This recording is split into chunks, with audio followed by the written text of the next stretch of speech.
Hello once again. I am back with more House of Leaves notes. This is on chapter 1. This is going to be a very short video because chapter 1 is short and there's not a lot to say initially. So let's just jump into it. I'm going to start with the epigraph. I saw a film today, oh boy. It's from the song A Day in the Life by the Beatles. And I like the following line in the song, the following lyric that goes, "But I just had to look having read the book." And that's kind of like us, we're reading the book about something that we want to look at. We want to watch 5.5 minute hallway. We want to watch the Navidson movies, the Navidson record. So it's kind of meta in that way. And then just down here, this proves that the book is not all entirely serious. We get this phrase, radioactive isotopes, or even laughter over a Simpsons episode, and it's interesting that this is like self-referential in the same sentence, because the Isotopes are the name of the baseball team for Springfield in The Simpsons. Yeah. So here we get the first reference to hell and the correlation between the words HoL and hell. Just wanted to point that out. Okay. Then we move on to the next page. And something that I've been keeping track of as well is the books referenced and whether they are like actual, the name of the book is actually referenced, or if it's an implied reference. And by implied I mean I'm guessing that is a reference to a book. So on page 4 here we have actual references to Paradise Lost and Inferno by Dante, which are about Inferno by Dante is about descending into hell, and Paradise Lost is about getting kicked out of Eden, out of your first home, I guess you could say. So yeah, got those references going on there. And then we have this phrase here, there's nothing there, beware.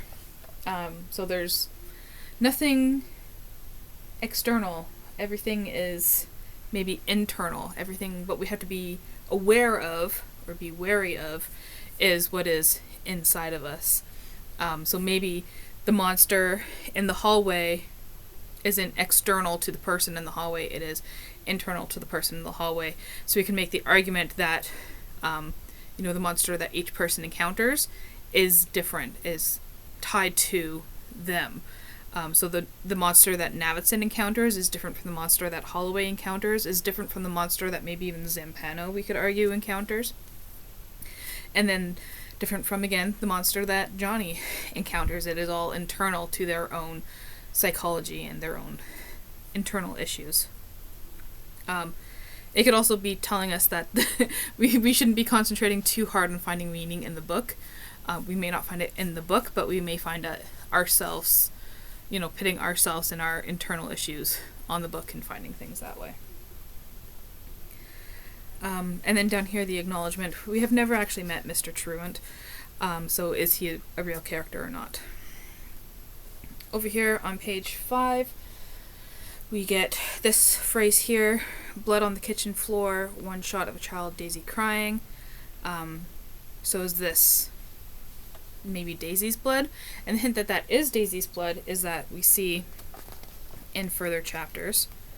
On page 11 here, she's using a pair of red-handled scissors. Daisy cuts the wicks. She doesn't cut herself. And apparently Karen is supposed to keep Daisy from hurting herself with the scissors, but does she succeed? Or is there blood on the floor because of that? And then further on page 91, let's flip there, you see Daisy, on the other hand, keeps close to Navidson, picking at tiny scabs on her wrists. Interesting. We have blood, we have scissors, we now have scabs on the wrists. I'll let you come to the implications of that yourself. And then way back here in the Pelafina letters, we have this phrase from Pelafina, excuse my pronunciation of Spanish, rompido mi muñeca, which means I broke my doll, but has implications otherwise of I broke my wrist or I slit my wrist. Yeah, so there's a link there maybe between Daisy and Pelafina. There we go. Then on page 6 here,